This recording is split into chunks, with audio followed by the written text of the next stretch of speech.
6.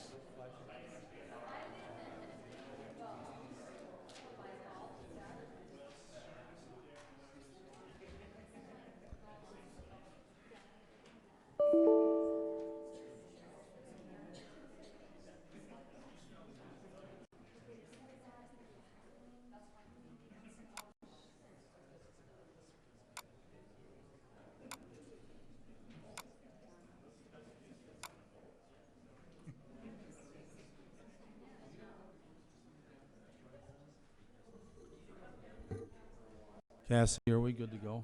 Are we on? We're on. Okay. I'd like to welcome you all out this evening to Syracuse City Council work session agenda. We are in the council chambers. It is 6 o'clock, and I'll call us to order and welcome you here. It's good to see the residents of the city here, and we welcome you here and love having input from you. We'll begin by having a prayer by Council Member Doug Peterson, and then I've asked Council Member Savage if he'd lead us in the Pledge of Allegiance. Our Father in heaven, we're grateful for this opportunity to meet as a council. We're grateful to have our citizens here. We're grateful for our staff who support us and are here tonight. We're grateful for the great community we live in, and we pray for that guidance as we discuss things tonight and make visions for going forward. And we say these things in the name of Jesus Christ. Amen. Amen. Ask the audience to rise and the proper hand salute. I pledge allegiance to the flag of the United States of America and to the republic for which it stands, one nation under God, indivisible, with liberty and justice for all. Thank you, Doug and Jordan. I appreciate that. Council, for your information, item number I, discussion request for the Stillwater Lake Estates HOA. They're not able to have, the applicant is not able to have representation tonight at our work session, and so they've asked that we table that for this evening, so we will be tabling that 10-minute discussion. Now, on behalf of the council, may I take just a minute and speak to those of you who are here. We're going to open this meeting to public comment. It will be at this point, at the beginning of the meeting, there will be opportunity for public comment, and at the end of the meeting, there'll be time for public comment. During the rest of our meeting, public comment will not be entertained. This is a work session meeting and not a public hearing, and so what we will be doing is if you have information that you'd like to make sure that the council is aware of, it would need to come if you have an agenda under item B or under item N at the end of the meeting. We function under Robert's Rules of Order. Henry Martin Roberts was a graduate of the military academy at West Point. And when he was a young man, he was a civil engineer. So the Corps of Engineers that we talk about all the time had its beginnings clear back at the time of the Civil War. But Roberts was asked by his church congregation in Massachusetts to conduct a meeting, a public meeting, and it, at the end of that, scared him to death. And so over a period of time, he wrote, patterned after what happens in the legislature of this country, he authored a set of rules for meeting in a public setting so that the meeting stays focused and we move forward and we end up with decisions that are made and we just don't end up in a shamble of pitchforks and torches. So the council has adopted Robert's Rules of Order, which we will use tonight. Let me explain. Here in a moment, I'm going to open this session up for public comment. I'm going to limit public comment to individuals for 3 minutes. Cassie, will you, and Brody, would you make sure that we're timing that we will allow comments to come before the city council for 3 minutes. We'd ask that you come forward to the rostrum here in the front and speak into the microphone. If you would state your name and place of residence, that is important because it becomes part of the public document. We need to know who you are and what you're speaking. We'd ask you to limit your comments to 3 minutes. There will be no extensions, and there will be no second tries. I also, as the chair, have the prerogative, if I hear somebody, for example, say, chocolate ice cream is the best ice cream in the world, and I hear 4 or 5 people tell me that chocolate ice cream is the best thing in the world, then as the chairman under Robert's rules, I have the prerogative of calling that redundant, and we now know, we know that there are a group of people here that think chocolate ice cream is the best ice cream in the world, and any further hitting of that nail isn't going to make it any different. We got the message, we hear. So as our discussion proceeds, if there is a comment that seems to be a common comment, I will call for a show of hands in the audience who feels that same way, and then we'll leave that topic. We will have gotten the message that this is an issue that you are concerned about, and we don't need to hear it 50 times to make sure it's here. So if you have comments that you'd like to talk on any subject, it doesn't have to be about anything that's on the agenda. If you're unhappy with the weather today, we'd love to hear it. I'm not sure we could do much about it, but we would love to hear it. I now open this to public comment under those rules. If you would like to... Mr. Mayor, point of order. Yes. We have a large group of public here. Obviously, it looks like we're going to have a large public comment period. I also see a large group of our first responders here for item C. Would it be acceptable to the council to hear item C first? In the event that something were to happen, I would hate this large group to have to leave us in an emergency and not be here for that item. Council? I guess my only thing would be to make sure that there's no one here to speak on that specific agenda item. If there's no one here to speak to that specifically, then I would say go ahead. All right. Lisa? Yeah, I'm supportive of moving. I support that. Okay. Anybody want to speak to the fire department? Hearing and seeing none, let's move that agenda item forward, and let's begin with the administration of the oath of office to Fire Marshal Golden Barrett. Cassie, do you want to take that? Chief Byington just wanted to address the council real quick before we administer the oath. And you're all welcome to stay, but I respect the fact that you don't always know when an emergency happens. Thank you. Appreciate that. So I wanted to take just a few moments before the oath of office and introduce Golden. Golden Barrett's accepted the position for Fire Marshal for Syracuse City. Just a brief history, he's got a 25-year service record in the fire service. And most of that has been with the Hill Air Force Base Fire Department as a battalion chief. He is a resident of Syracuse, and we've been fortunate to have him as a part-time firefighter on our staff for going on 11 years now. So I'd like to invite him and his family up. And before we do the oath of office, we have a badge here. And I wanted to talk about the badge really quick. It's a symbol of courage, integrity, and honor. It's worn on the left side. It's over the heart, and it's there as a reminder of their commitment made to the community.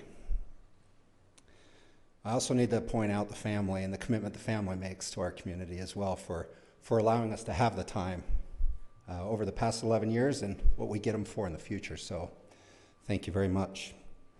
And without anything further, I'll have Cassie administer the oath of office. As soon as you're done with that. I might mention that Cassie is our city recorder, and this is her charge. Well, then we'll just, I'll have you speak on the mic. Okay. Raise your right hand and repeat after me. I state your name.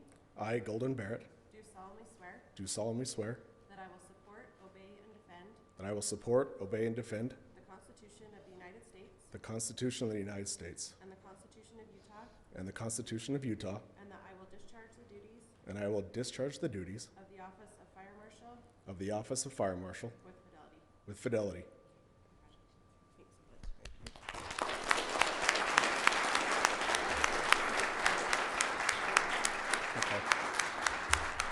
Okay, I'd like to invite his wife up here to pin the badge. This is a small ceremony we do to remind ourselves of this commitment.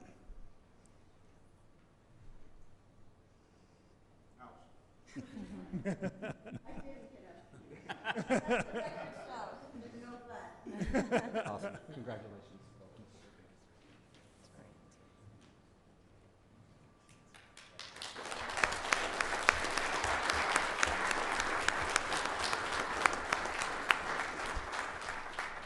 Welcome, Goldie. We're glad you're there. Thanks for all you do for the city.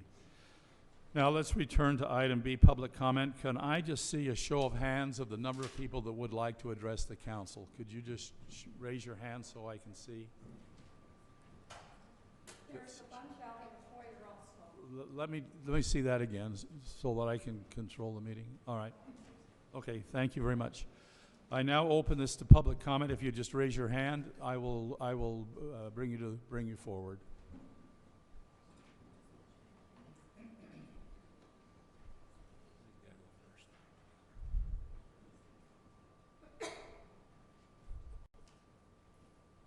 Keith, thank you.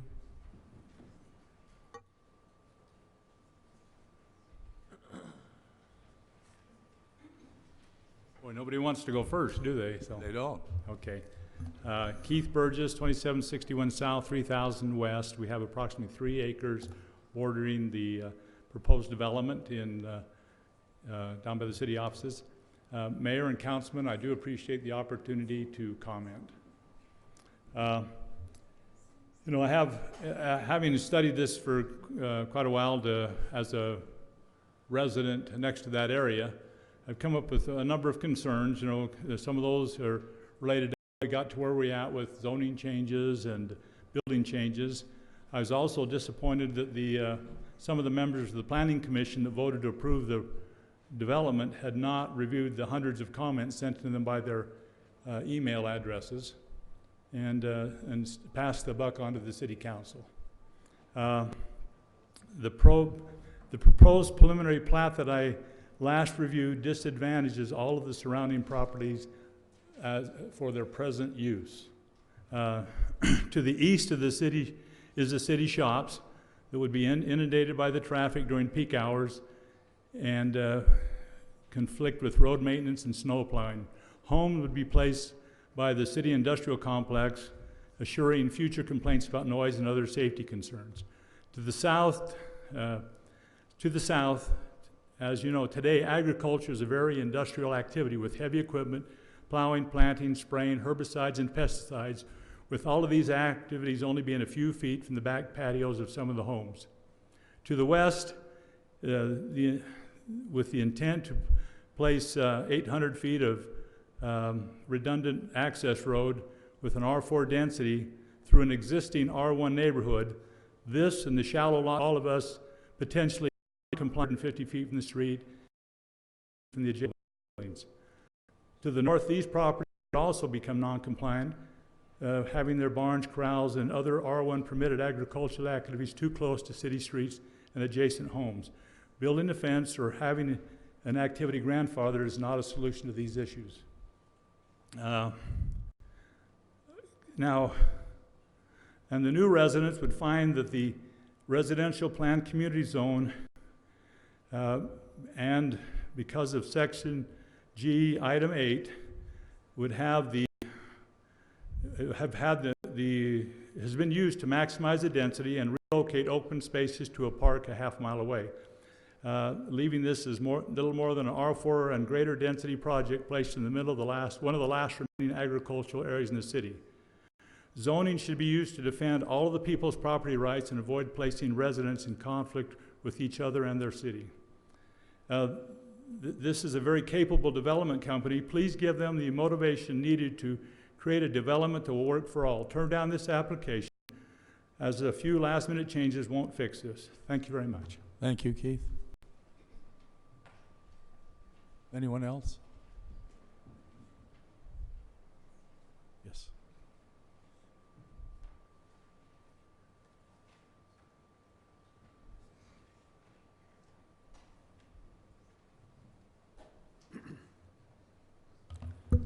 I was waiting for Keith to be first. My name is Howard Barton, and my family and I live at 2781 West, 2700 South, which is the third house east of the church on 27th. We've been there for 9 years. We moved here from South Jordan so that we could afford enough land and water to plant a small orchard. We have an acre and planted 49 fruit and nut trees in an attempt to make the land as productive as possible. It is, after all, agricultural, and what could be more agricultural than an orchard? We have lived through eminent domain issues in 2 homes prior to this one. So prior to making an offer on our house, we talked to members of the Planning Commission and the City Council 9 years ago, who assured us that the new West Davis corridor would be well south and west of our home. Strike 1. They told us that any widening of 2700 South would be on the north side only. Strike 2. 2700 South is, was, and will remain agricultural. Strike 3. Aside from a massive increase in traffic, the persistent water table issues, the inevitable and immediate loss of land values, and the taking of land for widening roads, the fundamental issue to us is the drastic impact to our quality of life. People need a place to live. I understand that. However, I fail to see the need for me and my family to line the pockets of the developers as we see the destruction of our way of life. We have a family of 8 children. That makes 10 people who were living in a 1,746 square foot house in South Jordan. We were sleeping standing up. But we didn't ask others to pay for a bigger house for us or change their lifestyle or subsidize our dreams with the loss of value of their home. We lived on Redwood Road, so we know traffic problems, and we lived there for 19 years while we saved to buy a home on an acre. Yes, I said 19 years. It took that long to finally be able to afford our dream, and it wasn't going to be in Salt Lake County. We found our dream in Syracuse, a dream that you are doing your best to destroy. My wife won't let me read the last paragraph. Thank you. You're smart. Thank you, Mr. Barton. Anyone else?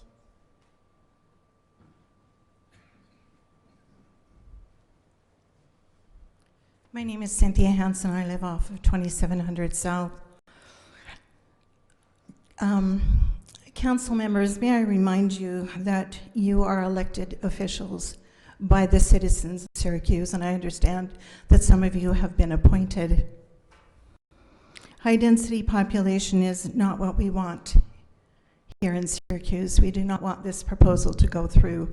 We, who have elected you to represent us. High-density population can lead to high turnover. We do not want to become the slums of Davis County, much like Kearns and Magna are of Salt Lake County. I ask you to represent us well in what we do not want for our citizens and for our city. Thank you very much. Thank you, Ms. Hansen. Did I see a hand over here? Yes, please.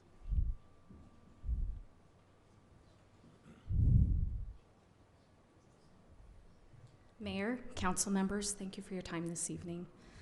My name is Catherine Bracken, and I moved to Syracuse only a few years ago. I work in Midvale. I chose to move up here and impose on myself a long commute because of the way of life up here in Syracuse. If I and my fiance had wanted to live in a high-density area, we could have chosen to easily reduce our commute and impact to our time by living in Salt Lake County. Furthermore, I left Nashville, Tennessee, and if you want an example of the impact of high-density homing in former agricultural zones look at the growth of Nashville over the last 5 years. When I moved to Nashville in 2012, it was much like Salt Lake and had wonderful areas far south and far north of the main metropolis. Now you see horrific traffic that is on the scale of Atlanta.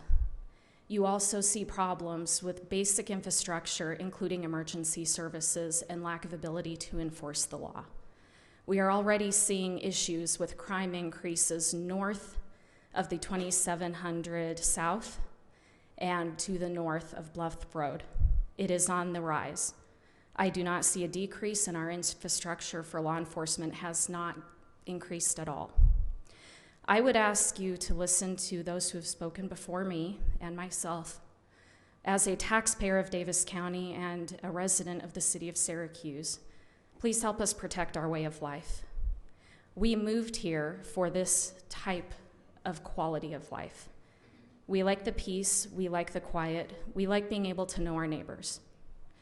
Just this morning, I sat on Bluff Road for 15 minutes, 25 cars deep, trying to turn left onto Gentile Road so I could go to work or to catch the front runner. This is not the first day it has happened. If you add over 1,000 more vehicles to already stressed roads, it is not going to improve. Thank you for your time and your consideration. Thank you, Ms. Rackham. Anyone else? Yes. Brent, please.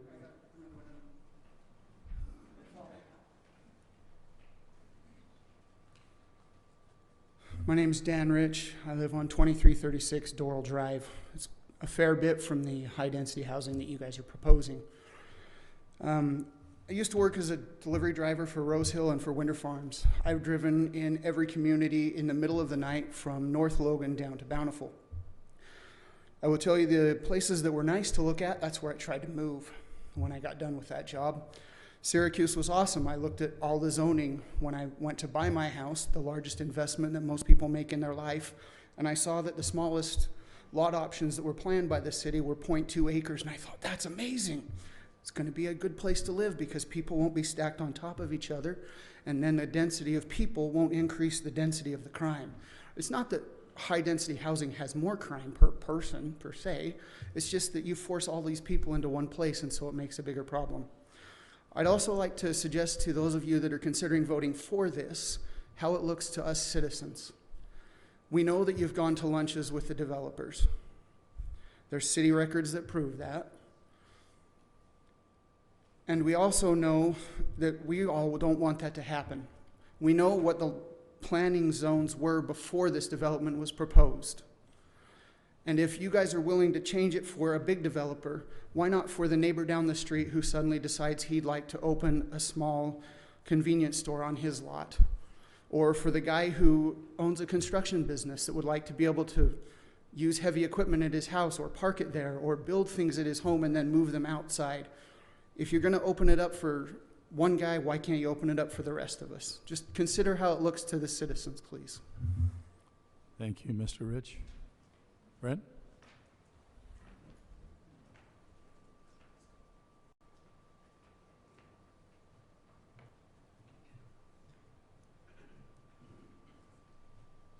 Mr. Mayor and City Council, thank you very much for the opportunity to come and talk with you this evening. I appreciate all the words that have been spoken. My older brother Keith has done a great job of investing some time in zoning and that type of thing. A couple of things that I would like to suggest, just from a casual observer.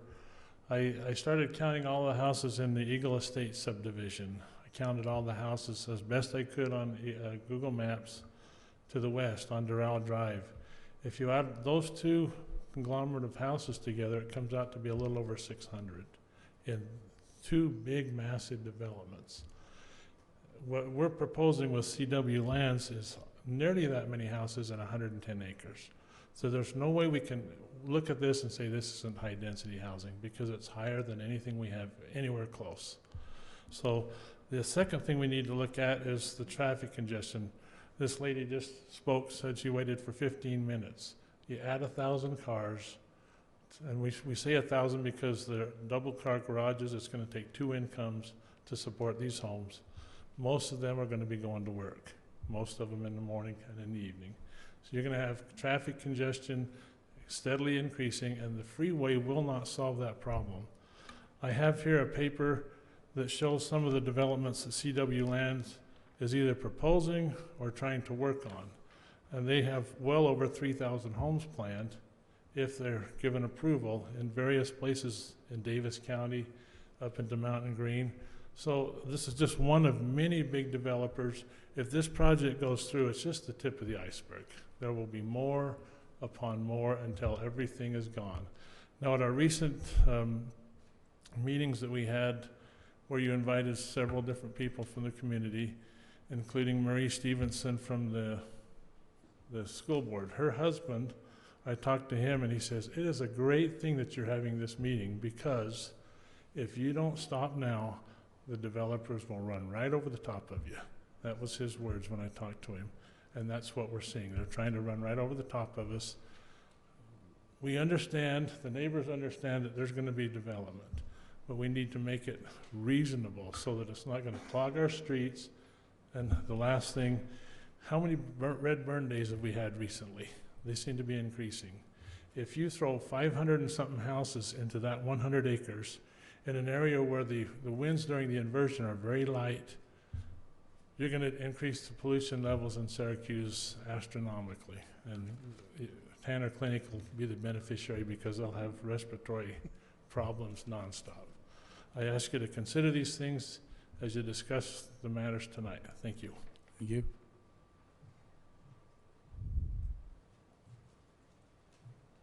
Yes, sir. My name is Andrew Gatherum. I live at 1041 South, 3925 West. I've lived in Syracuse roughly 15 years. I grew up with Jordan and Roy, went to Roy High together with Jordan. We moved out here, my wife and I, because it was country. And without getting too upset, I'm frankly sick and tired of you as the council members that vote, or the planning commission that continually change the overall plan of Syracuse to allow these big builders of big developments. I have empathy for the farmers because I know it's a very tough business. But I was here 10 years ago. Listen to those same farmers complain about where the road was going and how it was going to destroy them. And now they're doing the opposite. They're selling the land, and again, I have 100% empathy for them because it's a hard business. I understand that my wife's father was a farmer in Idaho. I understand that, but now it's gone completely a 180, and they're selling out to these big developers that come in and frankly don't give a crap about Syracuse, Utah. You get a national builder in here, look at the buildings that went in 10, 15 years ago during the first building boom before we had the economic disaster. Big national builders came in, or even local builders came in, and they do not give a crap about the well-being of Syracuse. If you want highest density housing, where are all the bus stops for further out west than 2000 West? Where are these people going to ride the bus? How are they going to get there? You have no plan for that. There's secondary water issues already that in every house. You cannot turn on the water at any point during the day, pretty much outside, and have full pressure. You can't do it. And you're going to have how many more homes than we already have? Culinary issues are probably the same. I don't have a whole lot of pressure for culinary. If I flush the toilet in my house, I can't be in the shower. It doesn't go on. I live in one of those houses that was built during that, and it was not built appropriately. It should not have passed code the way it was put together, because you had national builders coming in, putting these houses together, leaving, and not give a crap about our community, because they do not. They do not give one lick about us. And that is what you're doing. If you vote for these kind of things, how many times now has the city allowed Woodside Homes to change how they're building the community to fit there, to fit in what was supposed to be and now what it is? We've allowed, we've given, and frankly, as a citizen, I'm sick of it. I'm sick and tired of us bending because a big builder comes in and says, we'll give you this land for a recreational development, or we'll give this, or whatever. We need to stand up and say, this was supposed to be this type of community. That's why people moved here, and it's changing, and it's to the point where there's people that are going to upset and people are going to leave. And if you want an example of what high density People need a place to live. I agree that. Ask Jordan if he would Andrew, move I'm back gonna to ask Roy. you to suspend. Go. I understand. If you ask him if he would like to go back to Roy, I'm gonna ask look at him. those places. I'm going to ask you to I suspend. understand, but you guys need to listen, and you need to do what you're supposed I'm to going do. to ask you to suspend. Thank you. Anyone else?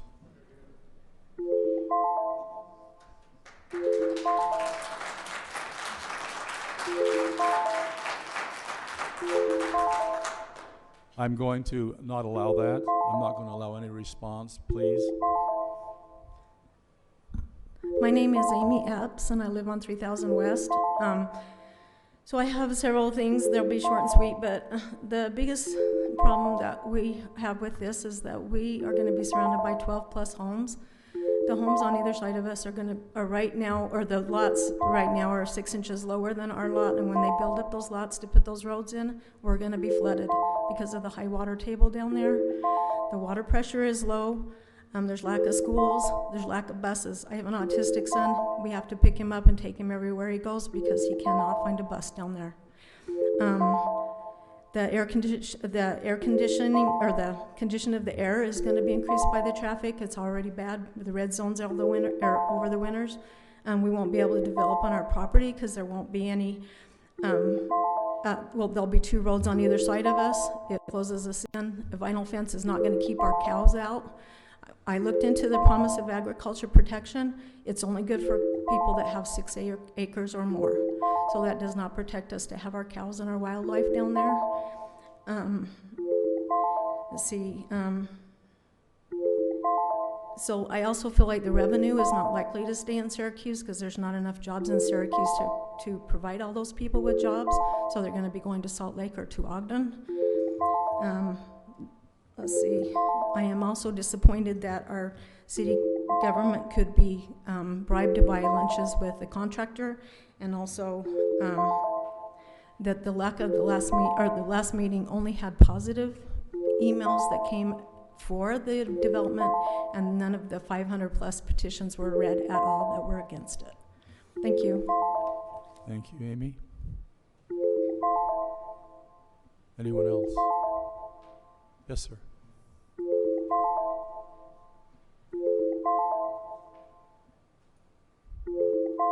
Before I begin, I'd like you to put your mission statement back up on the screen Cassie, so do that you we have, can read it. Cassie, do you have the mission statement? Jim Bishop, 758 West, 3150 South. I think it's unconscionable with this kind of building, this kind of construction. I just encourage you to read your mission statement and what you signed up to.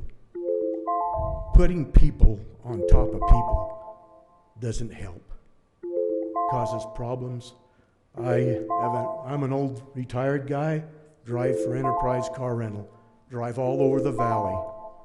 The things that I see, and I'm appalled. The amount of construction of apartments, and this is not people living in apartments to move into a house.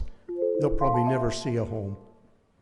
I raised my kids, little 1,250 square foot home on about 0.22 acres. But you know what?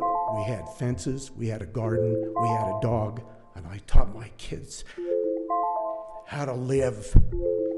You can't live this way. Thank you. Thank you, Mr. Bishop. Yes, ma'am.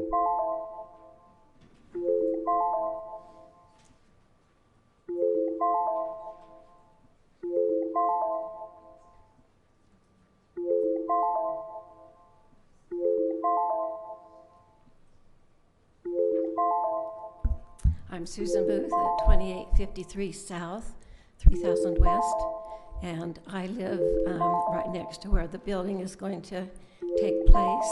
There's going to be 5 homes to the south of me and 3 on the back. I have 2 acres. I'm quite concerned. I'm a widow, and so I take care of the place by myself. Whenever the season is wet, I have to pump out the yard because it fills up with water, and I have to pump it out to the ditch. when these homes get built in, it's going to make the land higher, and that's going to put my property at a lot lower level, and I'm going to be flooded. A lot of people in the last meeting brought up the subject of all that water will come into their basements, the existing homes, and that's a problem. And I don't know if there's a solution that the council has got and planned for that, but it's a problem for us. I do have cattle on my property, sometimes horses, and that will be a concern because of the smell and the upkeep of everything, the fences for the houses that live around. So I hope that you will consider the citizens of Syracuse. I've been here 33 years. My husband and I moved out here to have a country life, and it has changed certainly over the years I've been here, but I really don't want to see that change in our own backyard. And please, you know, see if you want to have that in your own backyard, and look at it from that perspective. Thank you. Thank you, Sue. Did I see another hand? Yes, ma'am. And then the gentleman in the yellow shirt.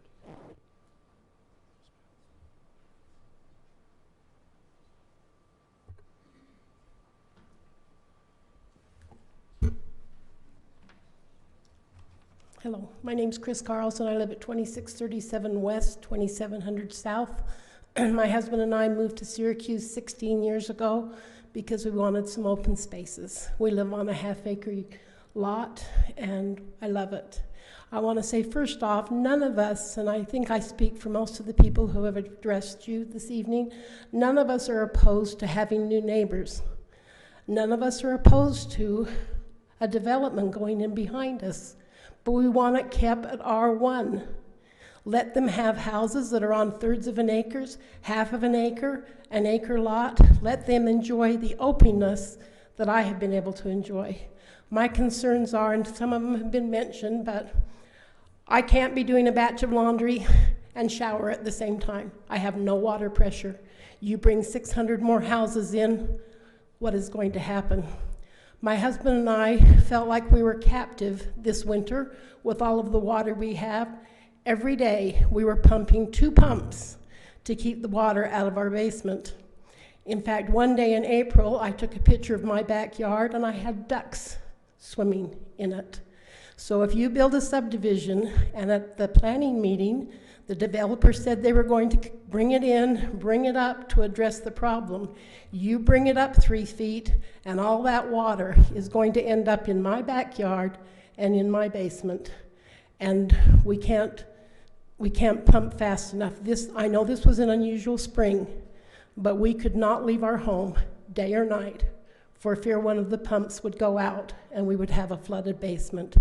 So I ask you to consider those issues and address those issues. And like I said, I am not opposed to having people move to Syracuse to enjoy the openness and the freedom that I have and my grandchildren have to run around and play soccer on a half of an acre. So I hope you will keep it at R1. Thank you. Thank you, Chris. The gentleman.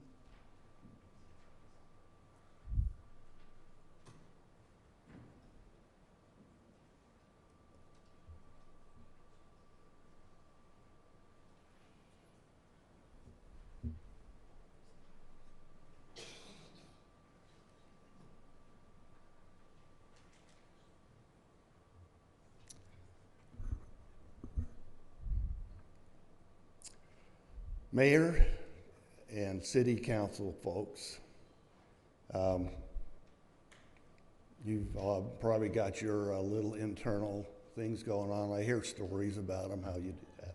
And you were a dentist, right, Mayor? I was, thank So you. you caused a lot of pain in your life, haven't you? Better than a proctologist. Maybe a little bit better. You were yanking teeth out, though, I'm sure. And making the little kids, give them a sucker? Anything? No? No candy? Well, I guess we're not getting any candy here. Did you give us your name and location of residence? What's that? We need your name and location of residence. Mike Wright, and where I live is 2246 West, 2700 South. I live by the city has decided to have a dumps in the middle of the city where there's a big pile of dirt, lots of pipes sticking out of it, weeds growing over it. Why are you allowing that? Who knows? I mean, come on, city dumps in the middle of the city. Shame on you. That isn't very good. I mean, I have a lot of gripes. When I moved to Syracuse, I built a nice house, and since then I built a nice barn, and I got the acreage so it produces some hay. Then I really had high hopes for this city. The city is, when we moved here, this was the fastest growing community in the valley. They were bragging about it. But since then, it just kind of went downhill. You can't get businesses to come in here and stay. Why is that? Well, you've had opportunities to have big business, big box stores come in, and people, the guys that were sitting in your seats, chose not to have that. And now, what are you doing? I got a nephew that works for Castle Creek Homes. Some of you may know that. They build homes, and they won't build any down in Syracuse because Syracuse is kind of the junkyard of the cities. And you're going to make sure you keep that trend going. But he builds about $400,000 homes on about quarter, sometimes a half acre. They're really nice homes, and it improves the quality for the people of Layton. The Layton gets something, they get their value, their home is, and their land, its value goes up. What you're proposing to do is all these city people here, and I love a lot of them, that you want to bring in this little miniature house subdivision, and the value of our homes are going straight down. And you're going to continue with the Mr. Wright, I'll give you 15 seconds because we talked about dentistry first. If you would ask you to suspend in 15. Well, okay, I'll keep with the dentistry. Please don't pull our teeth. Don't cause pain for us. I hear these people follow what you say for whatever reason they do. But he's laughing at you. Oh, he's laughing at me. Thank you. Thank you. I'd ask you to suspend. Thank you. Okay. Don't cause us any more pain, please. Thank you. Anyone else? Bonnie?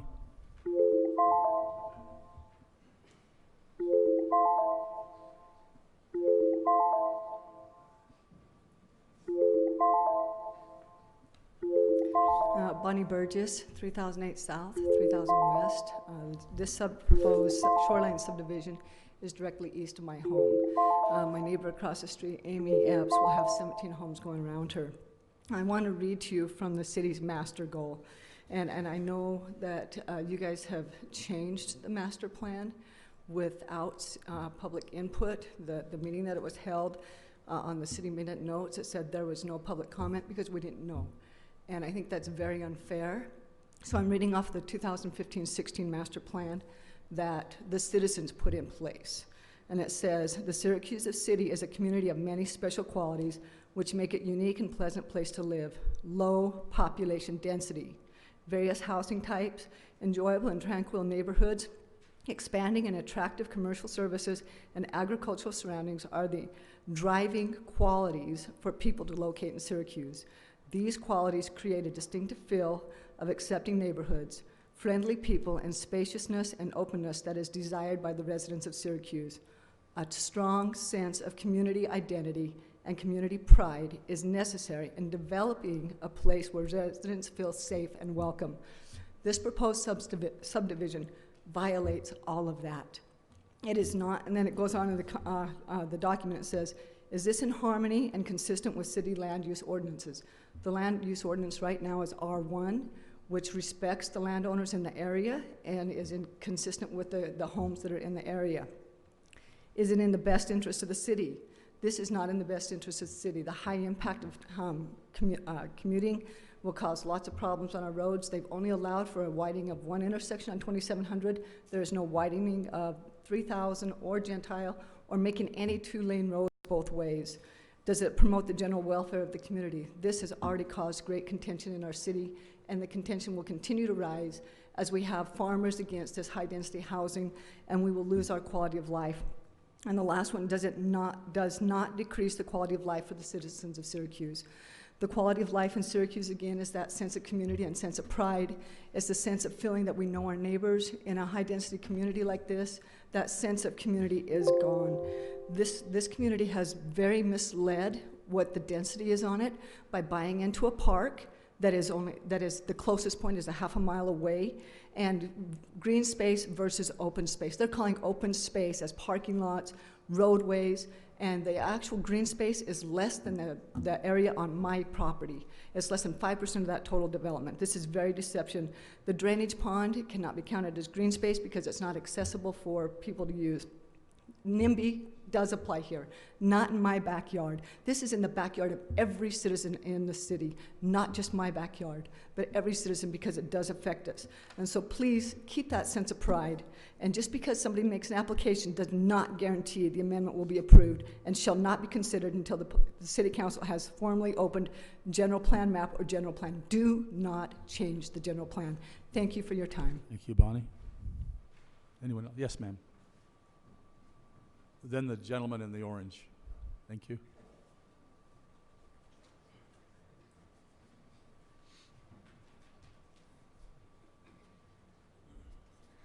My name is Eve Shelton. I live on 1339 South 4050 West.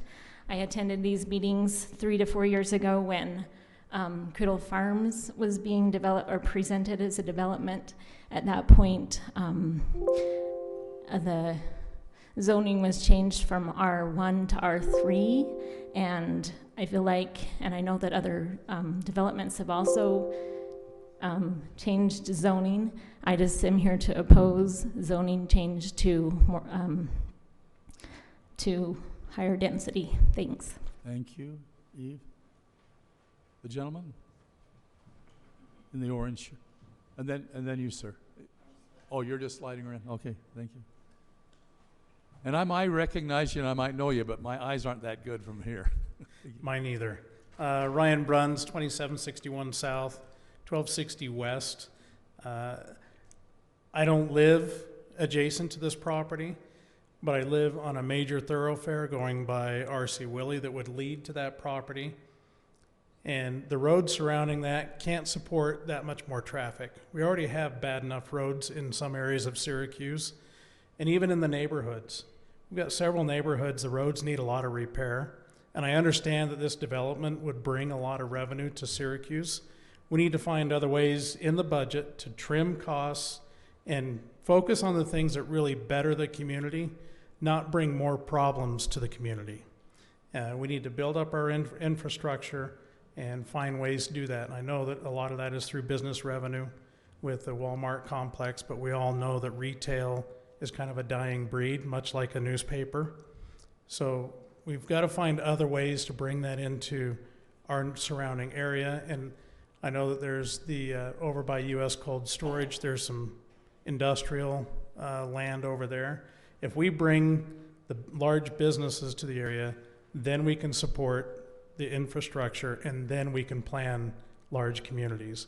I've also traveled many states, many cities for work, and I see what high density housing does in every one of those cities.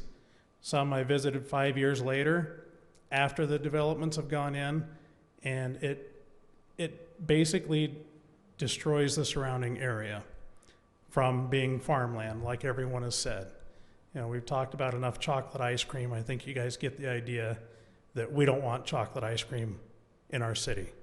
We want businesses, we want quality of life, like the gentleman said about the city model, we need to focus on that. And if it doesn't meet every one of those aspects, then we don't need it in our city. Thank you. And I'm going to rule on chocolate ice cream. We know that there is a feeling in the room that the density is too high. So that issue we would like to strike now. We've got it, we've heard it. Is there someone that would like to speak to some other issue other than the density?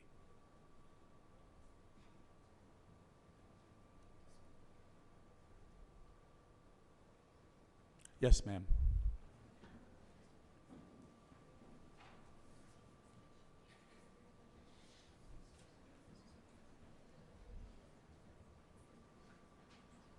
And now I can see you, I know you. And you know my teeth. I do. Oh, am I glad I'm not a proctologist. Ginger Johnson, 3151 West, 2700 South. I have loved Syracuse since my eyes opened. I've loved Syracuse since there was a Central Merc, since it was a Max Barbershop, since there was a Jim's Hamburger Drive-In, and since there was a Curly Q Salon. I've loved Syracuse since there was only Syracuse Elementary School with my 6th grade teachers sitting here among you. Please, please don't change the feel, the rural beauty, the magnificence of what we love about Syracuse. Let it be country. Thank you. Thank you.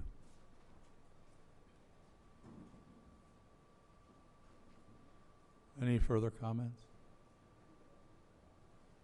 Hearing and seeing none, I'll close public comment. Thank you for your comments, and I want to thank you also for your demeanor. Appreciate that. One of the biggest concerns in my life, and the thing I love about this city, is its civic dialogue and its people.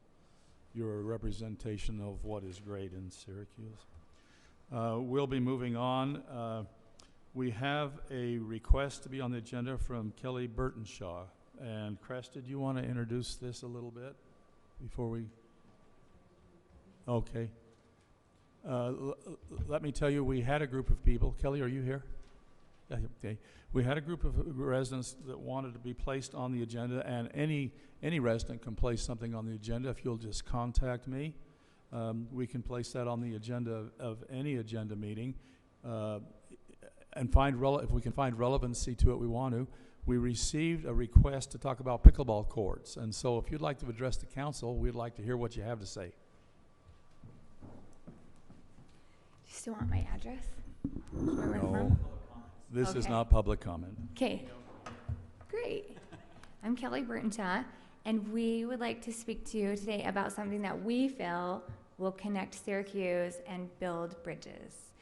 So recently we've been introduced to pickleball. I don't know if you've ever played it before, but it didn't take long to be bit by the pickleball bug. And maybe not for the reasons that you would think. The sport and the exercise are amazing and beneficial, but what we have been finding on surrounding courts in Roy and Kaysville and Farmington is a sense of community. Those courts are filled with Syracuse people. We've met so many, and we've made so many friendships in other towns with Syracuse people that we really want to bring that here to our incredible town. This is my neighbor, Heather, Mickey, and we put together a PowerPoint presentation for you. So thank you for your time. It's not showing on the screen, but is there a way to make that work? Hang on. Can we accommodate that, Steve?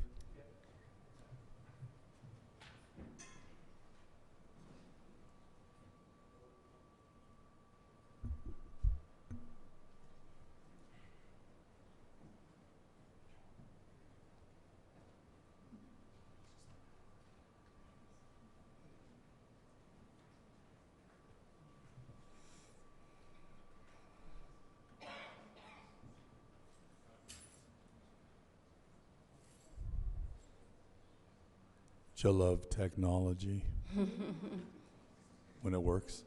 Yeah. Yeah, I'm seeing it on my screen, but lightly. Oh, you guys can see it? Okay. Yeah. Mine's not.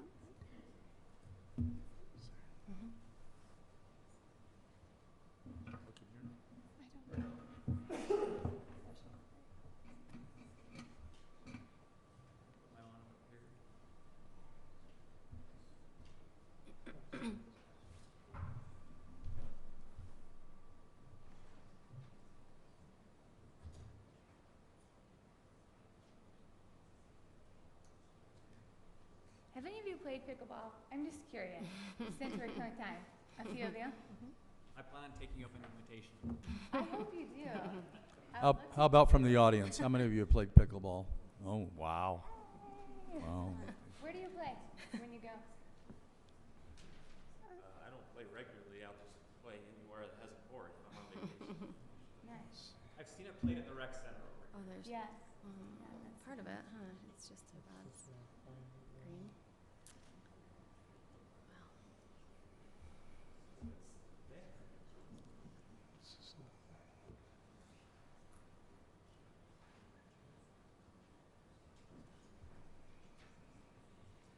Well, if Cassie has on hers, wanna, Yeah, let's see. if they have Can on she theirs, put would it it go up from on- her computer? Can you email this to us? For sure. I'm not sure why it's doing this. Does it need to be emailed just to any member of the council? Because I've already got it. Cassie. What's her? So it's,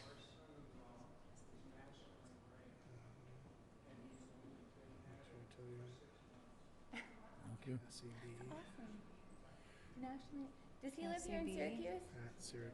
Mr. Mayor, Yes. in the interest of time, do we want to bring another item forward that we could take care of while we're working out the technological issue? What I would suggest is maybe a move to the conference room, because after this, we were going to move to the conference room to be able to discuss, and maybe we could facilitate this presentation in the conference room a little bit. I think we ought to wait We just, until after the shoreline discussion. Yeah, I think there's a lot of people still here for the shoreline discussion.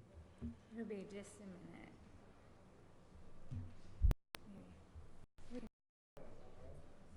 a thumb drive?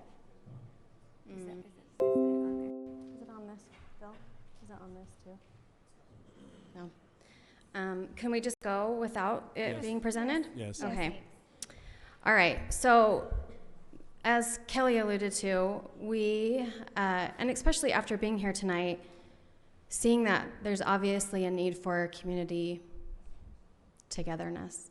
And we have found that pickleball is not just a sport for a certain group of people. It is for everybody, starting from a child that can just barely hit a paddle till an elderly person. We've both played with children and people that we walked up to a court and they're 70 years old and we think, oh, we got this.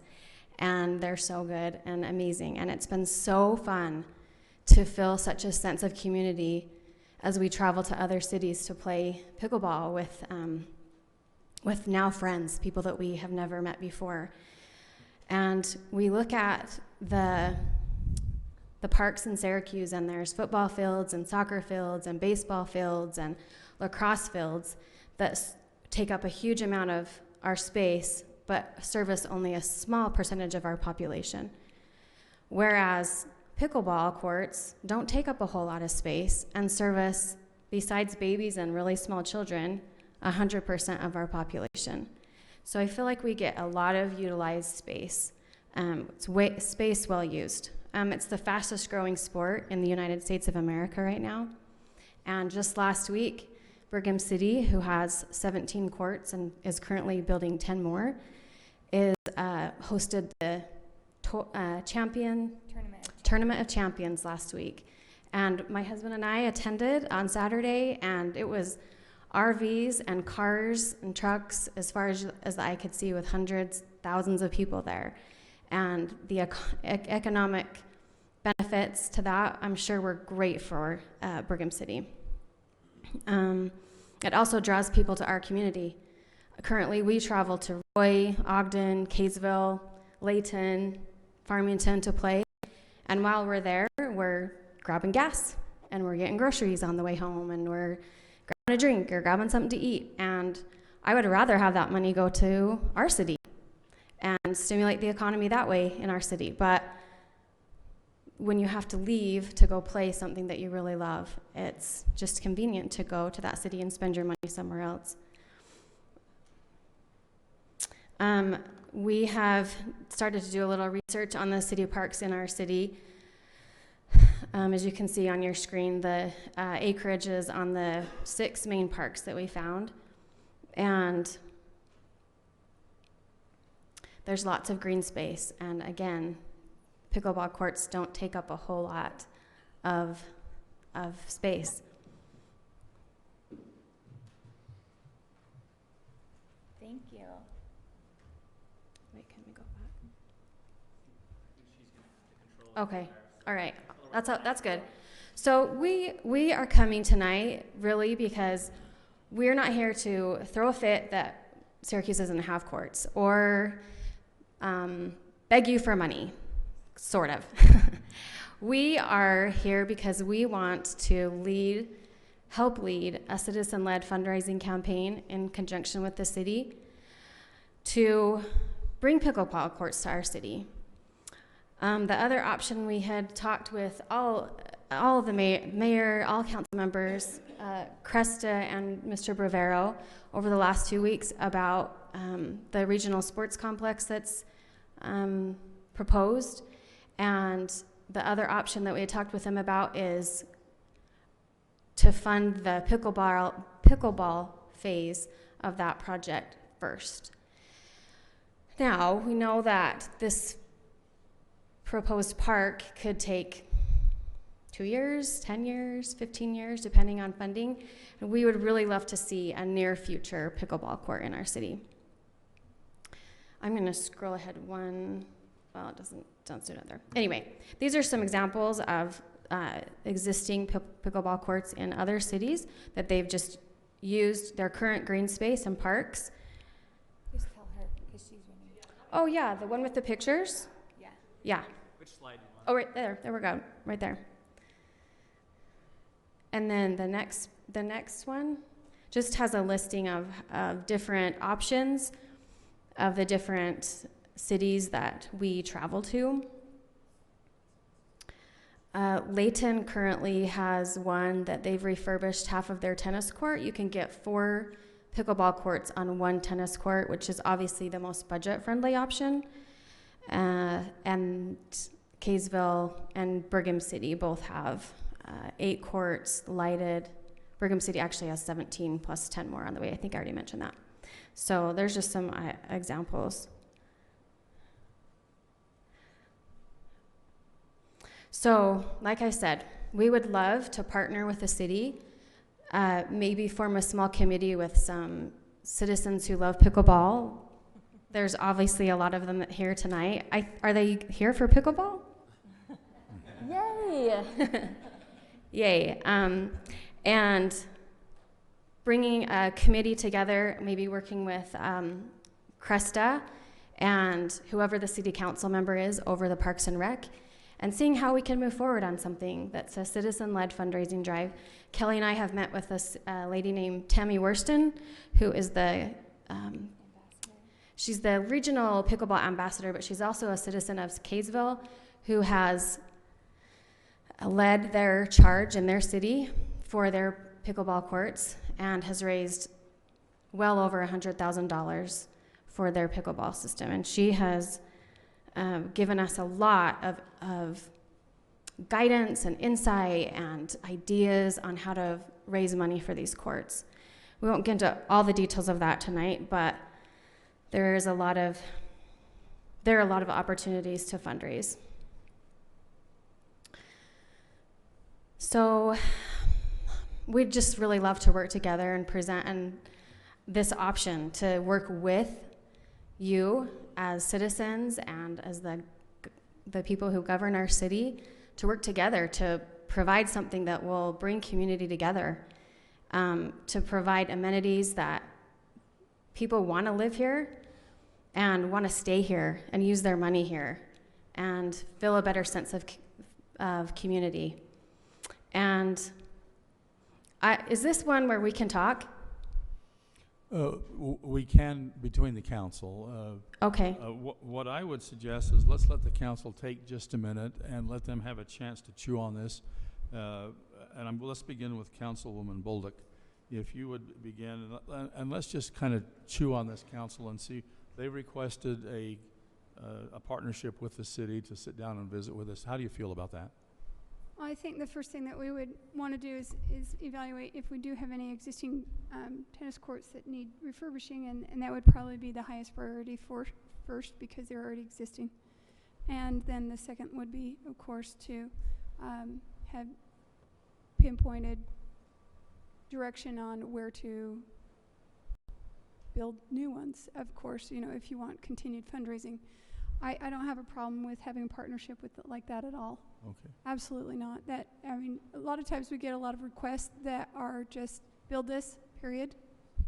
And we appreciate your partnership and willingness to work alongside us to make it happen. So thank you very much. Thank you. We can't vote on this, but let me just do this. Dave, how you feel?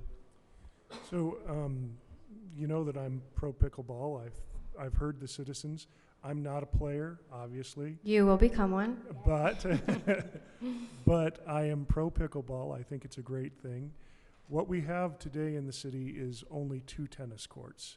And if we were to refurbish one of those, now we only have 1 tennis court in the entire city. That's a problem. So I don't see that as being an option. I did, however, between the time that you requested being on the agenda and now, look very seriously at where we might put something like this, and I sent a proposal, just a theory, to the other council for consideration. A location that is not really productive for other things and also centrally located to the city. So I think there's options. I will say this with the regard to fundraising, I really appreciate that because that's, like Corinne said, one of our biggest challenges is people come and say, just spend the money, but they don't help us get it. The only challenge with that is you're one of several people who've come forward and said, we'd love to help you raise money, but we're the same community. So we start trying to pick the same pocket of all these people who are willing to help and serve 4 or 5 different causes, and they start to say, whoa, wait a minute, we can only serve so many. So I feel like that my opinion is that we need to be more organized as a council to kind of pick some priorities. That being said, I do see that we could do this. I think in addition to our regional park option, which I want to see come to fruition soon, I think that the city could be well served by another pickleball court, and I would be all for an option similar to the one that I proposed in the email. Thank you, Dave. Lisa? I actually am thinking about tennis courts. I don't know when the last time I saw our tennis courts being used was. We use them for pickleball. That's what I was going to say. So I think it's actually a really great idea to consider repainting some areas at this point, see what the interest is. And if we find that those courts are constantly being used, then that gives us direction, in my opinion. And I also think that I love that you've come to us with the idea that we want to start a committee of fundraising. Because just in repetition here, it's very common to have a request, but it's not so, it's more rare to have somebody come up with a solution. So I think it's a wonderful idea. I love to play the sport. I think it's a new man's game now. I think it's something that you know, when I was growing up, there was no such thing as soccer. Nobody played soccer. So that tells you how old I am and what happened after a sport became enormous. So pickleball is something that I would support and would like to look into using some tennis courts right off the bat. Thank you, Lisa. Thank you. Jordan? I think this is a great idea. So just so everyone knows, we do have pickleball courts at the rec center, but I think there is nothing like just being outside playing in the neighborhood. I've spent a lot of time on Google Earth scanning our various parks. I agree that there's at least a couple of places. I think I agree with Dave on several of the ones he talked about, that I think there's a real opportunity for this. I can't speak to the utilization of the tennis courts. I would probably defer to Cresta on that one, how much they're utilized. But I think there's a place for this.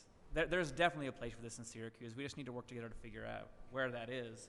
I'd kind of like them to be, if we can have them meet with our Parks Committee as well, and possibly look at if we can coordinate something with them to get this going. Your mind's going where mine is. Yeah, I won't get too much into discussion now whether it should be in an existing tennis court or what park to put it in, but my feeling is this is something that I would like in our city sooner than later, and I echo what Jordan said. I think we ought to get this going with the Parks Committee in conjunction with at least a couple of residents that are passionate about this and get it going. Okay. Thank you. That being said, I kind of see kind of a straw man that the council is seeing this with favor. What I'd like to do is make an assignment to the two of you that are the liaisons with the Park Advisory Board, if you would meet with this group of people and with that group, and let's come back with a solution. Is that good? Okay. Thank you. And just one other point I wanted to bring up too is the revenue stream for the potential for leagues and lessons and private rentals. Just this last weekend, 20 Syracuse citizens rented the West Haven courts for a private party Saturday night. And it was really fun. And my husband is here. He doesn't maybe know this, but I've paid for 2 leagues that'll start in Kaysville and Farmington in September, and lessons. And we've both paid for clinics up in Ogden in the last couple weeks. And I've put a lot of money into pickleball in the last 3 weeks that I would love to put here in our city. And I know that a lot of other people would too. And so thank you for letting us talk and for listening to us. And I really do, especially after listening to the struggles of our city and the division, I think that something like this would really build our community and be a place that people really want to be. So thank you so much. Thank you. I'll suspend discussion on this one. Let's move on to item number E. Discussion of potential joint retention basin project with Lindquist Mortuary. Noah, are you where you could begin this?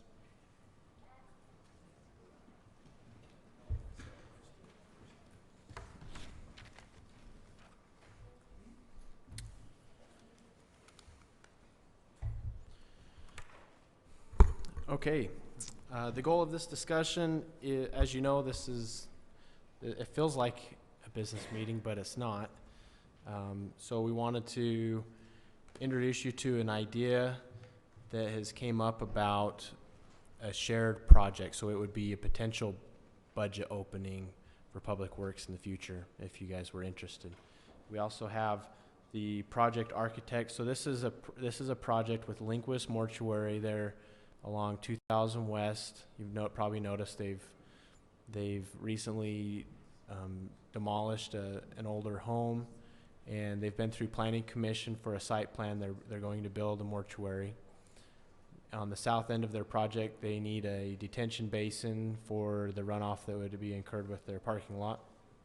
And the city owns, right next to where they want to put the detention basin, the city owns our own city detention basin. So the concept is that rather than have a city detention basin next to a private detention basin, then we could combine forces, and the benefits of that would be that Lindquist could then manage and maintain that one detention basin going out in the future with lots of cost savings for the city. But there would be some costs up front for the city. Currently the detention basin is concrete and rock, and so that all of that would need to be removed, and then they would need to bring in some soil and sprinkling system and some trees and grass and that kind of thing. So the project architect is here. Also Robert is familiar with it, so if you have any questions, but the goal of the discussion is to give us direction of whether or not you think that we should pursue a budget opening for this. Would the applicant like to address the council? Sure. The discussion came up with public utilities in terms of the existing basin, which you can see is kind of an eyesore.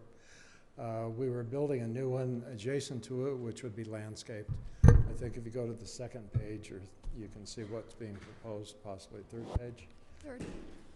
Third. It would combine both of the basins. We would tear out the concrete, all of the cobble, everything that's kind of in there looking not very good.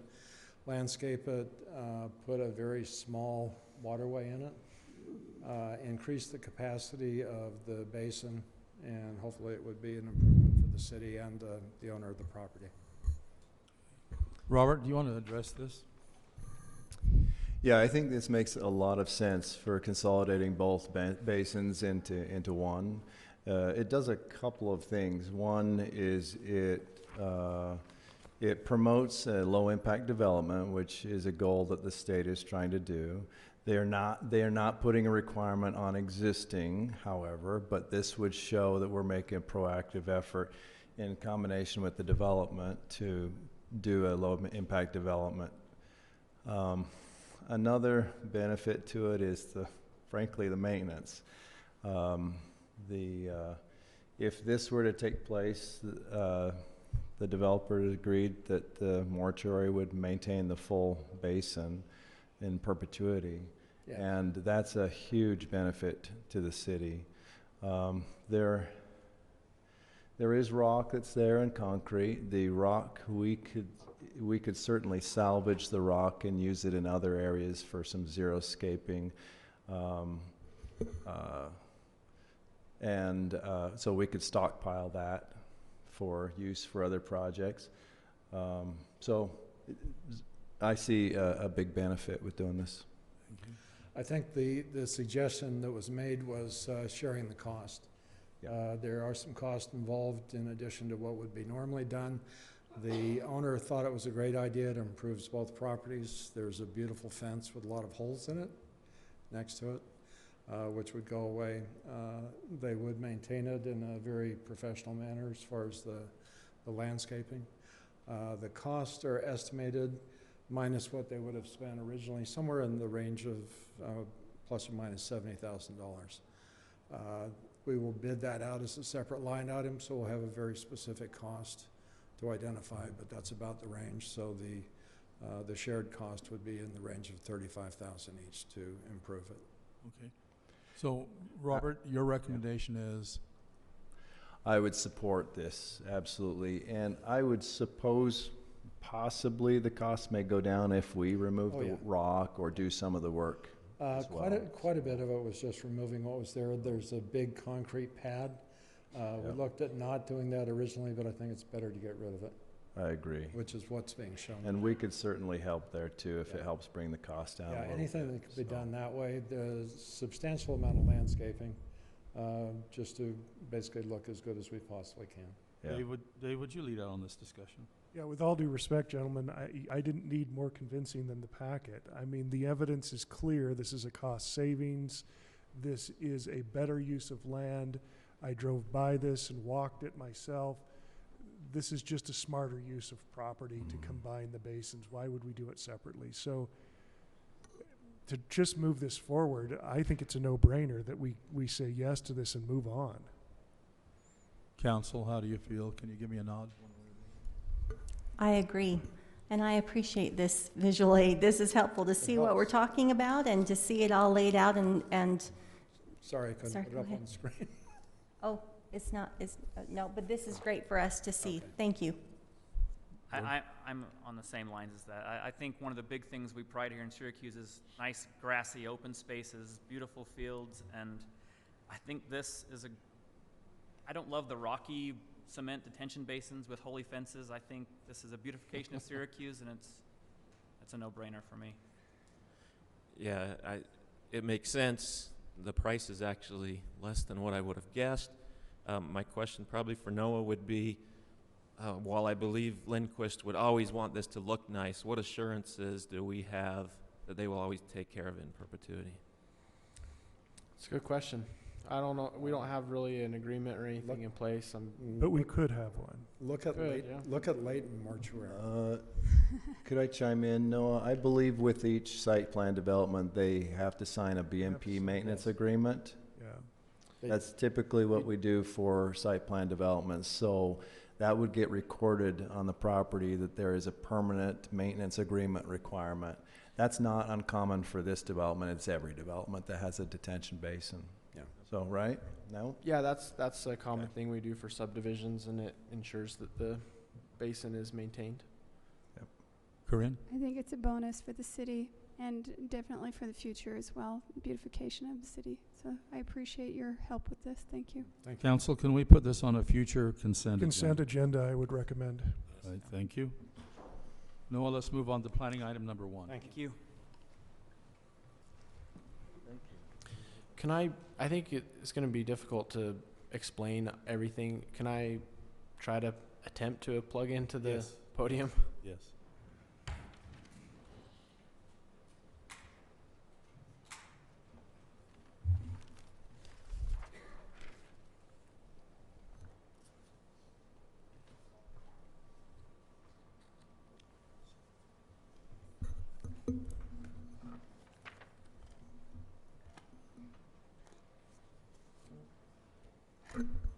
And I'm going to hold you to 30 minutes. Not That three- includes not discussion, you better give him a limit. That's our time too. That's our time too, Noah. I'll try to be concise. We've still got a big cow to eat. Okay. This is obviously in the packet. My goal here is to try to convey some data and facts about it. Obviously, you guys want to have lots of discussion. We have residents here that have expressed some concern and would like more information, and we have the developer here. So just in summary, the city has received a request to change the current zoning and the preliminary plat, and the RPC requires that those two go through at the same time. The concept plan and the general plan has already been changed. That was changed January 8th of 2019. Some common questions that I've been seeing and being asked: does this have townhomes? No. Does this have apartments? No. This is the total number of units is 549, which gives 4.8 units per acre. Smallest lot, so there will be smaller lots, 3,500 square feet, and then there will also be a range. That's the goal of the residential plan community zone, is to provide a variety of housing types all within one area. And one thing with the residential plan community zone is that there's required open space amenities, and that would be the lot sizes and the open space amenities would be the major difference between an RPC and an R1. They're proposing 19.5 acres of open space on site, and so as staff, since this is two decisions in one, we have a preliminary plat, which staff has been working with the developer since they applied to ensure that the preliminary plat meets the requirements of the zone and the ordinance. And so we've gone back and forth multiple times with the developer with multiple rounds of comments to ensure that the ordinance has been met. Now, the other half of this is the zoning, and the zoning is a legislative decision, as you know, and some of the thought that goes into a legislative decision is whether or not it's appropriate for the neighborhood and appropriate for the city in their long-range plans.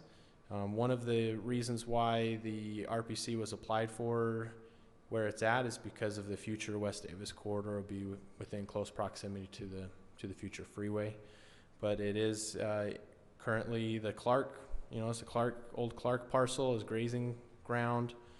And so those are the two decisions. And of course, this isn't a business meeting. The goals of the conversation are to decide if you would like to move this on to the next agenda, or if you want to bring it back to a work session, or if you want to bring it back to the next agenda with changes.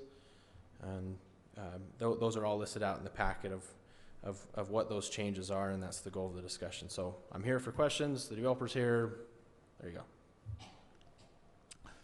Would the developer like to address the council? Yes, come forward. Do you want your presentation? Okay. Mm-hmm. There you go.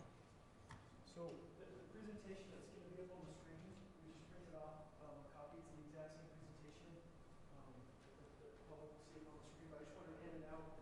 You guys can jot down notes, dig into things a little deeper, flip back and forth. We'll kind of be rolling through this, and I just wanted to give you guys the opportunity to take a look at those.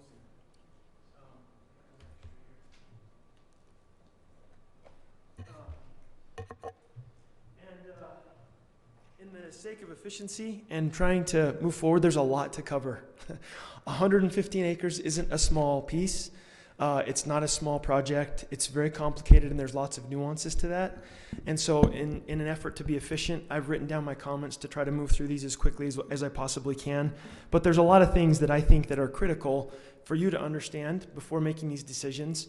Obviously, we're biased, and we want to try to give you information that will help in this decision-making process. So I've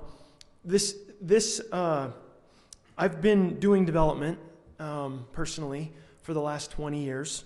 It's unique indeed where you have more than 100 acres of property owned by a single family that has good access to roads and utilities as you have here. It's a tremendous opportunity. One that you all are taking very seriously. The neighbors are obviously taking very seriously. It's a tremendous opportunity, and you've got to think long-term, as everybody is here, thinking long-term about what's best for the city and the residents. The alternative is that you have 5 or 10 smaller property owners, and each one comes in for their individual approvals to build a few lots here and there. Each has their own vision for their communities.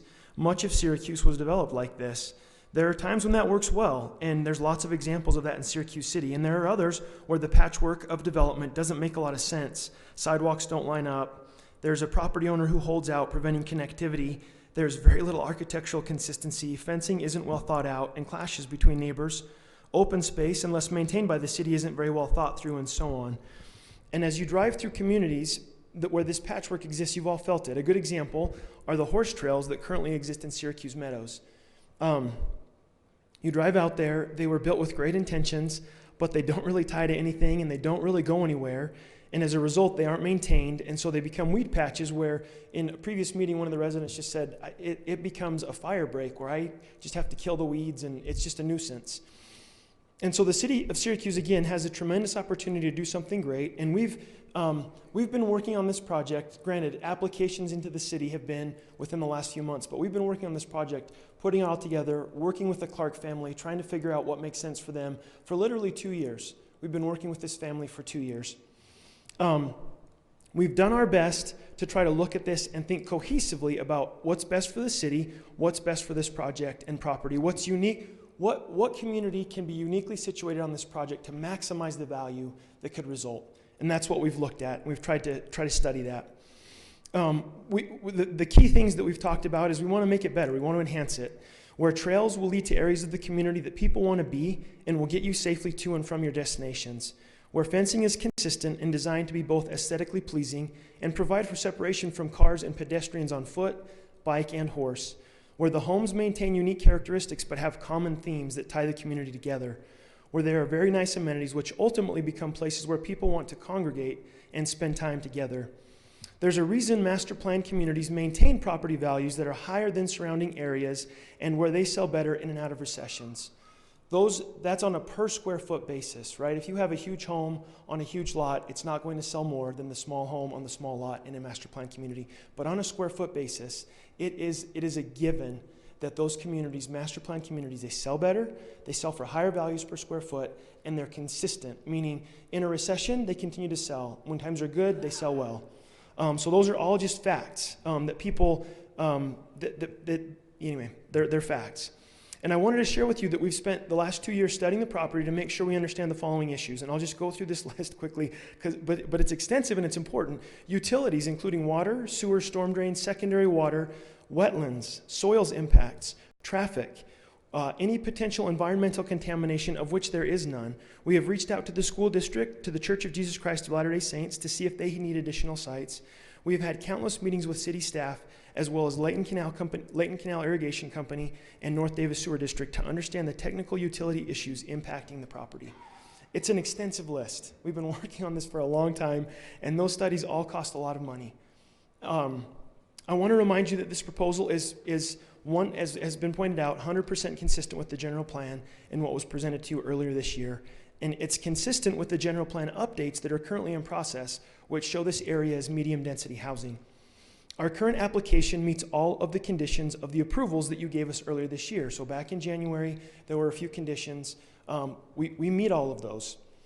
Number two, this slide I think really kind of highlights, as you look at this, it shows in red all of the development that's occurring in the area. The yellow is the shoreline development.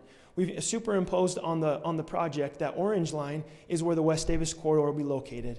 And you can see where those off-ramps are, providing great access to the West Davis corridor and pushing a lot of that morning and afternoon traffic that everybody has talked about onto those areas and those traffic corridors where people need to go for work and other things. The question that I keep hearing is just, why here? Why are we doing this development here? And so, again, I look at this and I think from a context perspective and from a master plan community perspective and from a city perspective, this is the best location as you look at Syracuse and what's happening, where this development fits the best. Furthermore, much of the development that's happening in Syracuse and in the surrounding areas, as shown in the red, are similar type developments, where there's a lot of examples, as one of the members of Mr. Burgess brought up. There's a lot of development that's happening. We're involved in a lot of it, and a lot of it is consistent with this. And there's a reason for that. It's because people want to live in these types of communities. It's not affordable, as people have pointed out, but it's much more affordable than larger lots and larger homes. It's much more affordable than some of those, and people can afford to live here, and they want to live here. And so on slide 3, if you don't mind zooming down to the third slide, I just wanted to start with the basic outline of the community and kind of walk through layer by layer. A lot of the residents have already heard this because this was the similar presentation that we gave in the Planning Commission, so I'm sorry to bore all of them. But I think it's important as you look at the natural resources of the property and what's important in that. Oh, I can control it. Sweet. Okay. All right. So, thanks, Noah. Is this the latest one? Yep. Okay. So this is the community. This is kind of just a rough lot layout of kind of the existing community and what's happening in the area, and the property as we've showed it laid out. And I wanted to start probably the best place to start is we kind of look at a property when we come to it and we say, okay, what is there? What are the existing attributes and resources of the property that we need to kind of take into consideration and work to plan around? And then from that point, we can kind of figure out, okay, well, what are the amenities that make sense? What's the demographic that we're looking to provide housing for in our community? And the city of Syracuse has done a good job to say 25% open space is a very high hurdle. Most cities for developments of this type don't require 25% open space. And so that's been a challenge. And the city's provided an opportunity for us to pay a fee in lieu, which helps you in that you are able to put those improvements towards the regional park, and it helps us because we've identified those areas that we think make the most sense. And we'll walk through that, why that makes sense. But a few of the local streets within this project are also single loaded. So in other words, they only have homes on one side of the street. And the reason why that's important is because it helps preserve visual exposure of open space for the majority of residents. Neighborhoods are organized around the open space network that includes all of the amenities, which we'll get into further as we go over the next slides.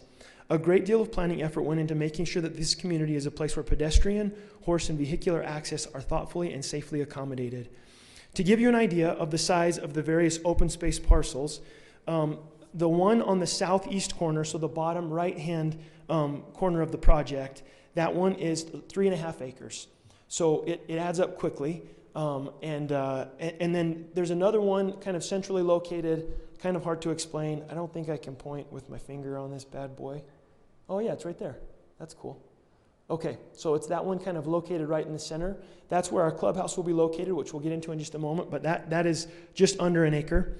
And then the other one that's kind of more centrally located just south of the Mabee Street in Syracuse Meadows, as you come straight down, kind of centrally located, that one is just over 2.5 acres. So they're of sufficient size to be meaningful and impactful. And then on the next, once we've identified the green spaces, we begin to think about where the home should be located as well as the lot sizes. The last few weeks I've heard a lot of people talk about our project being a high density development. The high density is usually considered in most planning definitions and city definitions 12 to 20 units to the acre or above and has attached homes. Shoreline is 4.7 units to the acre, as Noah's pointed out, and less than the maximum allowable per the RPC zone of 5 units to the acre and has no attached homes or apartments. It is true that compared to the existing residents that live on half acres or larger, we have higher densities, but our development is not high density. There are pockets of our development that do contain smaller lots at higher densities than 4.7. That is true. And and there are also locations in our development that are a lot less than 4.7 units to the acre. And we've tried to be thoughtful where to place those smaller lots so as to put them near major transportation corridors on 3000 West and 2400 West, or near the public works buildings, as has been talked about, down on the bottom right-hand corner, southeast corner of the site, or next to the existing duplexes on 2400 West. The rest of the project, containing 275 units, and the majority of the homes will be built on lots that are larger than 5,600 square feet. So the next slide talks about the trails, and we'll just go through these quickly. Not a lot of detail here, but it's important as you kind of break this down and consider why we've done the trails where we have. There are truly miles of trails. Down in the legend you can see how the distance of each one of those trails. The 10-foot equestrian trail is a quarter mile. The 6-foot equestrian trail, the 10-foot, that's a mislabel. That's a 10-foot pedestrian trail in the blue. That's a half mile, and it's running over on the right-hand side of the project down 2400 West, and that's consistent with the city's master plan. The equestrian trail connects up to the existing equestrian trail that's there and connects it in with the network of a much larger trail system that's the equestrian trail in the area. It connects it to the right to the county's riding arena, and then as you move to the property, it connects it all the way up to 3000 West and then on down to other open spaces that are available for the horse folks. And then lastly, we've got just over a mile of 5-foot trail throughout the community, and that's the yellow. And that really is a trail that we've created to try to connect these amenities that we're talking about and connecting the important parts of this community together so that people can be together and they feel like there's a greater sense of community. And we've done it in a way that as much as possible, we've tried to push that traffic away from busy roads so that the mom running in the morning or the dad running in the morning with their kids, they can jump on a bike and they're not consistently concerned about, are my kids going to get hit by a car? We've tried to minimize trail crossings for the equestrian, pedestrian trails as much as possible. When you have, 2.5 miles worth of trails and this many roads, you can't avoid those crossings entirely, but we've done what we can to try to avoid those. And then this is the fencing plan. Believe it or not, we've given this quite a bit of thought. Despite a lot of the feedback to the contrary, we've tried to, where possible, have a buffer of open space or a trail. In addition, next to all existing neighbors, we have 6-foot privacy fences next to all existing neighbors. And again, that's not satisfactory to a lot of folks, and I get that. We also show a significant amount of the split rail fence, which is consistent with what is existing and more in line with the equestrian trails and the theme of the trails that are out there. We have added a significant amount of 3-foot semi-private fencing between lots and adjoining spaces. That's the fence that's down there located on the bottom of the slide there. And the reason for that, the reason why we've done that, it's because we've wanted to reduce the areas where residents can dump their grass clippings on the other side of the fence and forget about it. And so if they can see through the fence and see their grass clippings, usually that discourages that kind of behavior. And we've also chose this fencing for safety reasons, because when on the trails, the safety trails improves dramatically and reduces the odds of vandalism. And so in short, we've designed the fencing to be attractive and encourage openness and visibility. The next slide, just quickly, monumentation. We've got locations throughout the project that show monumentation. There's kind of two different signs. There's kind of a more grand entry monumentation, as well as some kind of smaller entry monumentations that will be sprinkled at the entrances of the community. And we've tried to create monumentation that is consistent with the community architecturally, but helps it stand out and be unique and create a sense of place. The amenities, quickly, we have benches. The kind of yellow circled areas are benches that are built in the community. We've pushed some that are close to the roads, where kind of people can go and hang out and watch the cars go by, or we've pushed them away where they're a little more secluded, kind of isolated, with a buffer of homes or whatever between the streets. But the workout station that's there in the middle is the black circle, and that has been a very popular amenity in a lot of the communities that we've done, and something that people use a lot more than you think, and becomes a great amenity for folks. Tot lots, we've got 2 planned in the community right now, which experience tells us that Those will be busy, but they'll be sufficient and adequate to provide some amenities for the residents. And they are located in locations that there's not a lot of traffic, or if there are traffic on those roads, we've tried to push them interior to an area so that they are far away from the roads. And then the last slide that I wanted to talk about for just a minute is in orange there. Again, that acreage is just, it's like 0.89 acres, so it's under an acre, but it's a sufficient amount of space to provide a really neat amenity where people, again, are going to want to gather, and there's enough space to roll out a blanket, have a picnic, play on the fields, play games, whatever the case may be. It's a great amenity. We have these in our community right now that I live in. My kids are up there at least once or twice a week during the summer months, and it's nice not to have to worry about a pool in my backyard or go to the rec center or whatever the case may be. And so that's that. We've had several questions about schools. Schools are something that, per state law, I'm not even going to get into that really, because it hasn't been talked about today, and I think you all understand that that's outside the purview of what the council or what cities consider. Davis County, Davis School District has full-time folks that look long-term into the future. They plan for these growths. They're good at it. Davis County is growing like crazy.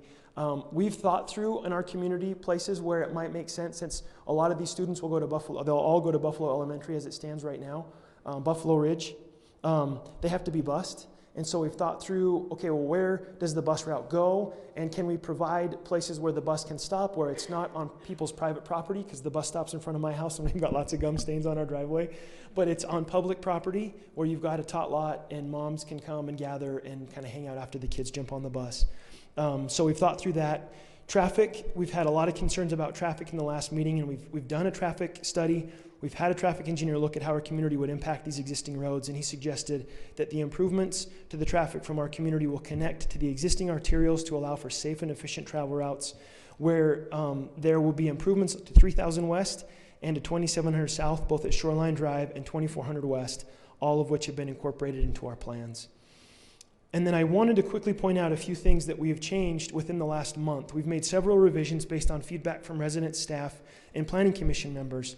And while I know, again, this may not seem like much to most, if not all of our neighbors are here tonight, we are trying to wade through the emotion and get to the issues that we can address on our plan. The changes we have made within the last month include the following. We have relocated one of the tot lots to an area that will be exposed to less traffic, safer, and located closer to more of our community members. Also, we envision this being an ideal location for an elementary school bus stop.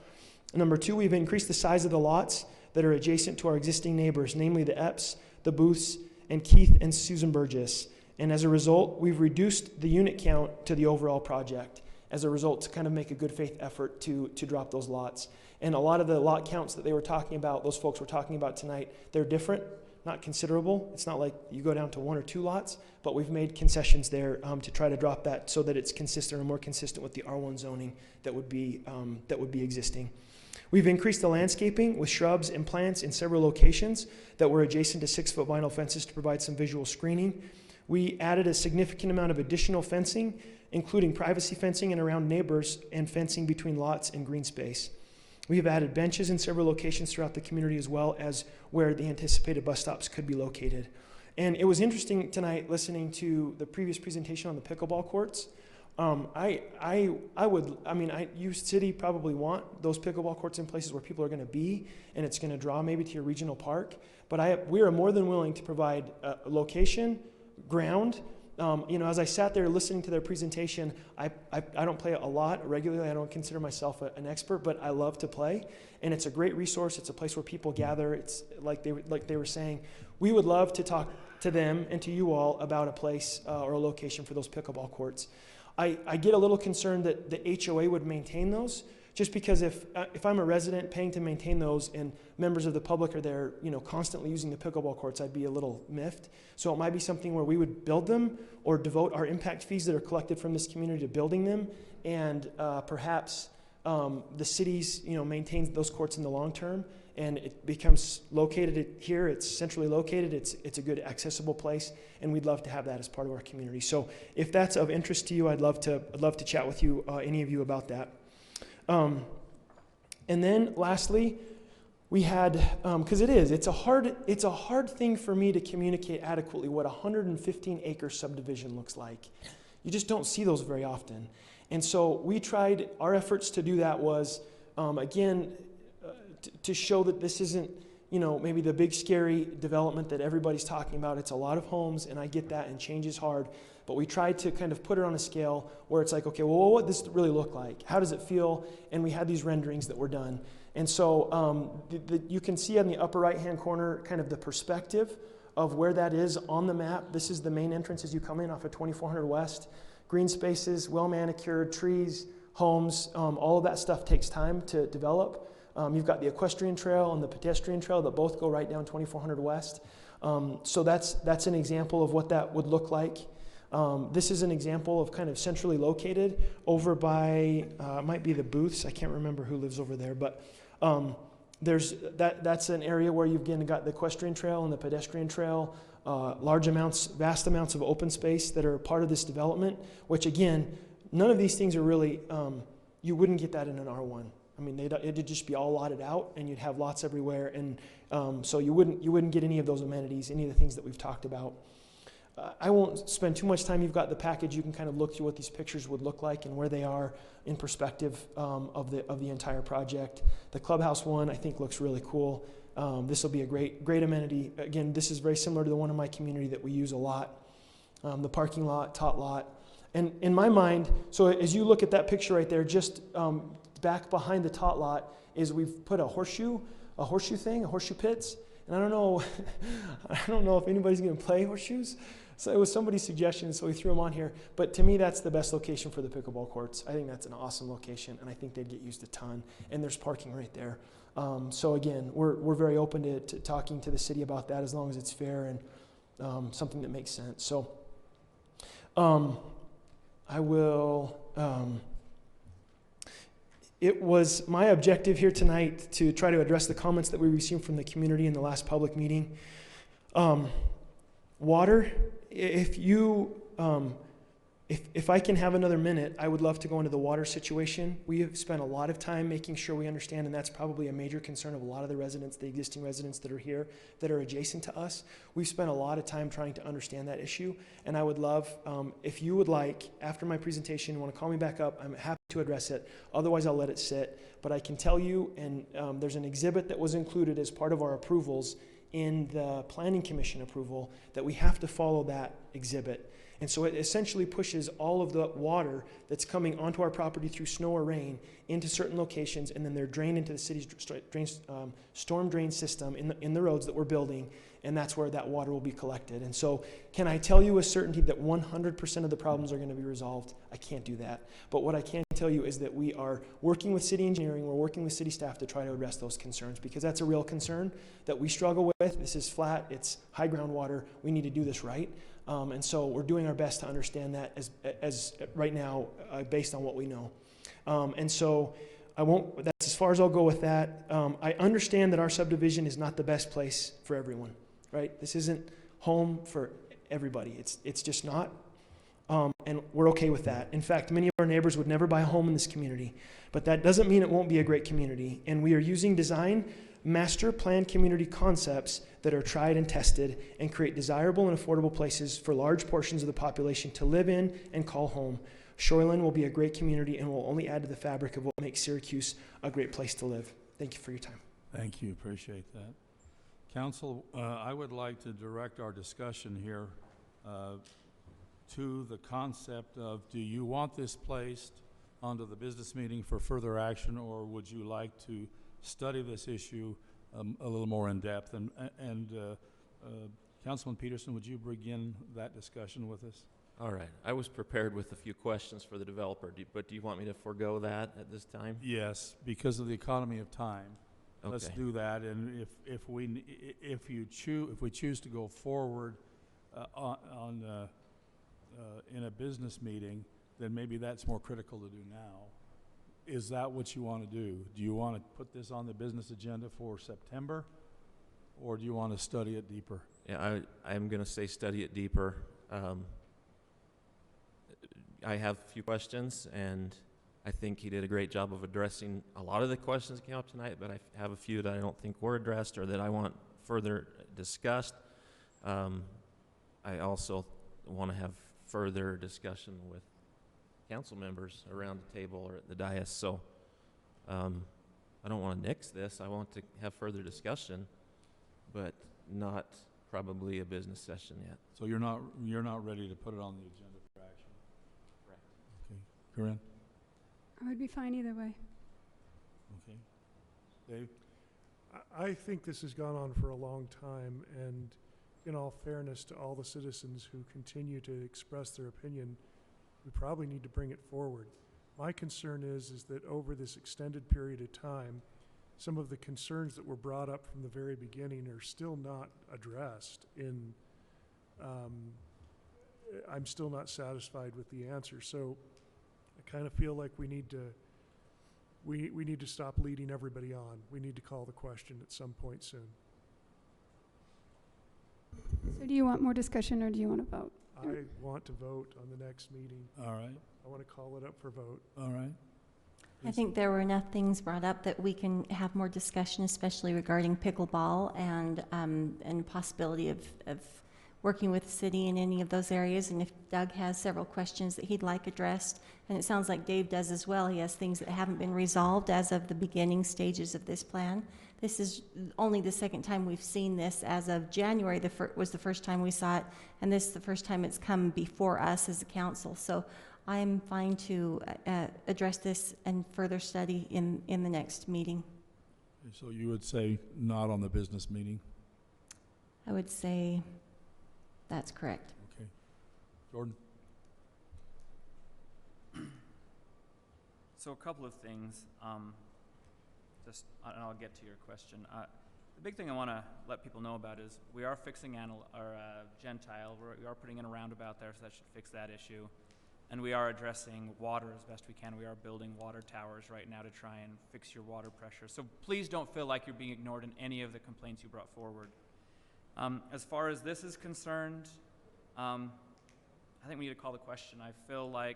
Personally, I feel like the developer put in a lot of time, and if it's not going to move forward, I think we should just call it now, or in the next business meeting, and either do a straight up yay, nay.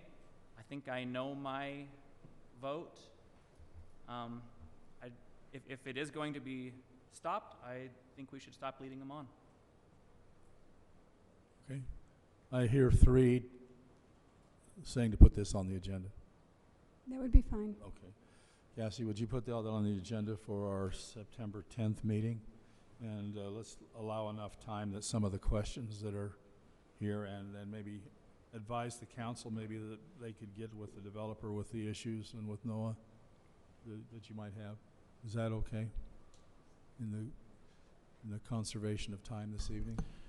Were there any specific items of feedback that you'd like addressed before next meeting? I got a few little ones, but the biggest one is going to be the water table, which has already been said isn't 100% figured out yet. So on that, I just want to bring up that there was engineering studies that were presented to the Planning Commission that have not been I read them out of their packet. I didn't